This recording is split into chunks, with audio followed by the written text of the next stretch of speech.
L'homme ne vivra pas de pain seulement, mais de toute parole qui sort de la bouche de Dieu. Voici votre moment de méditation quotidienne.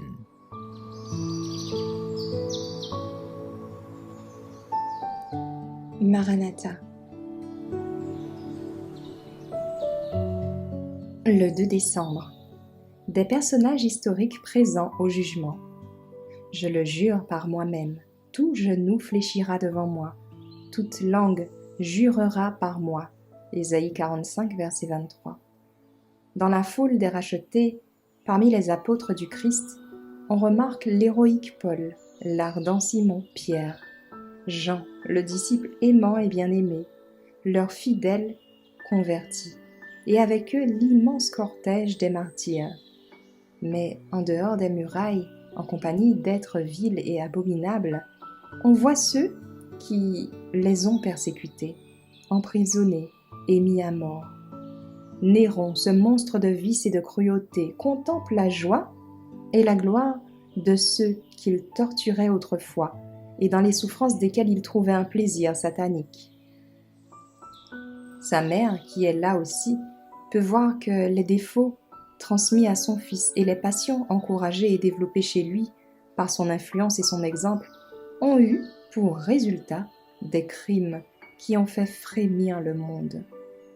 Là se trouvait l'orgueilleux et ambitieux Napoléon, dont l'approche faisait trembler les royaumes.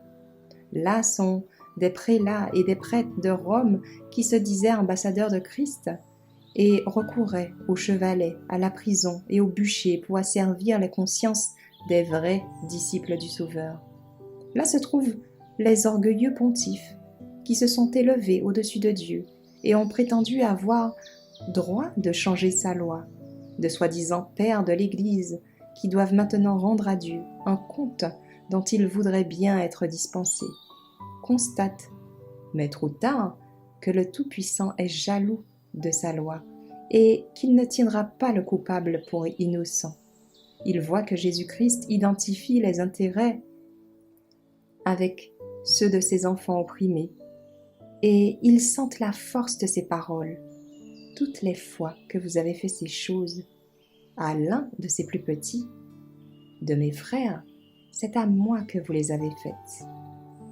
Tous les impénitents sont à la barre du tribunal divin, sous l'inculpation de crimes de haute trahison contre le gouvernement du ciel. Personne n'est là pour plaider en leur faveur.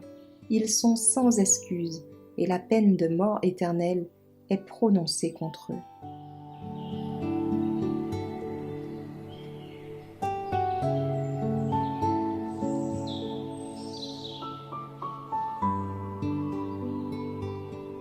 Merci d'avoir écouté cette présentation. Assurez-vous de nous rejoindre demain pour votre moment de méditation quotidienne avec lereste.org.